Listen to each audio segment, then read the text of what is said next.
তারা জামাতকে অতীত নিয়ে অনেক কথা বলে, তাদের নিজেদের অতীত কিন্তু বাংলাদেশের মানুষ ভুলে নাই।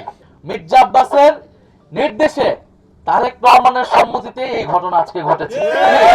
আর আমরা গণঅভ্যুত্থান করে আসা মানুষ, শেখ হাসিনাকে এই বাংলাদেশ থেকে হটাইতে পারছি, আর এই মির্জা আব্বাস তাদের বিরুদ্ধে আমরা কথা বলতে পারবো না, সব ভয়ভীতি দেখে আমাদেরকে আটকাবে ভেবে থাকেন, এটা তিনি অত্যন্ত ভুল করছেন এবং উনি বোঝেন নাই তিনি আজকে কি অপরাধটা করে ফেলছেন। মির্জা আব্বাসের ইতিহাস আমরা জানি, আমরা ওই ঢাকা শহরে বড় হয়েছি। জিয়াউর রহমান মির্জা আব্বাসকে ডেকে একটা হুন্ডা এবং 30 টাকা দিয়ে বলছিলেন আমার সাথে রাজনীতি করো এবং ইলেকশনে কাজ করো। ওইখান থেকে তার রাজনীতির যাত্রা বিএনপির সাথে। সেই জায়গা থেকে তিনি ঢাকা শহরে সাম্রাজ্য তৈরি করছেন। এই সাম্রাজ্য কিভাবে হয়েছে এই বাংলাদেশের মানুষ জানে, ঢাকা শহরের মানুষ সেটা জানে। ওনাদের উচিত ছিল গণ অভ্যুত্থানের পরে জনগণের সামনে তাদের অতীতের সকল অপকর্মের জন্য ক্ষমা চাওয়া এবং তারপরে নতুন করে রাজনীতি শুরু করা। তারা জামাতকে অতীত নিয়ে অনেক কথা বলে, তাদের নিজেদের অতীত কিন্তু বাংলাদেশের মানুষ ভুলে নাই। 2001 থেকে 6 যে দুঃশাসন তারা তৈরি করেছে সেটা কিন্তু বাংলাদেশের মানুষ ভুলে নাই। ফলে অতীত ধরে কথা বলতে সবার অতীত ধরে কিন্তু আমরা কথা বলা শুরু করব। ফলে মির্জা আব্বাস সাহেবের প্রতি আমাদের আহ্বান থাকবে, অনুরোধ থাকবে, আগে যা করছেন সেই আচরণ যদি পরিত্যাগ করতে না পারেন তাহলে কিন্তু এবার নির্বাচনে এটার পরিণতি ভালো হবে না। এবং বিএনপির মির্জা আব্বাস সহ এই বিভিন্ন সিনিয়র নেতৃবৃন্দ তারা গত 16 বছর আওয়ামী লীগের সাথে আপোষ করে রাজনীতি করেছে।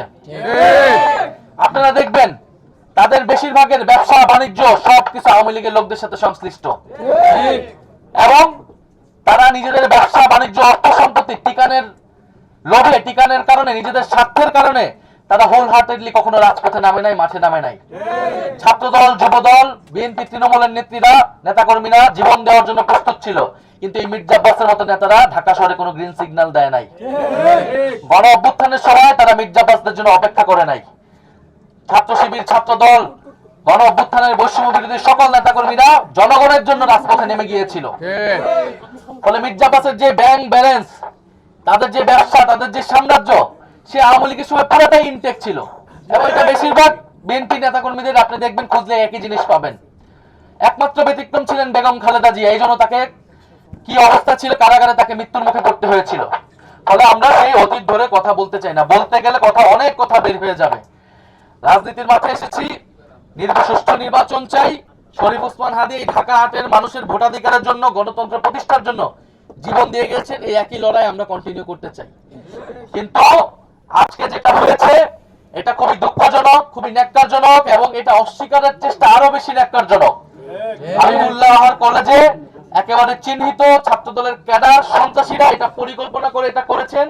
মির্জা আব্বাসের নির্দেশে তারেক রহমানের সম্মতিতে এই ঘটনা আজকে ঘটেছে।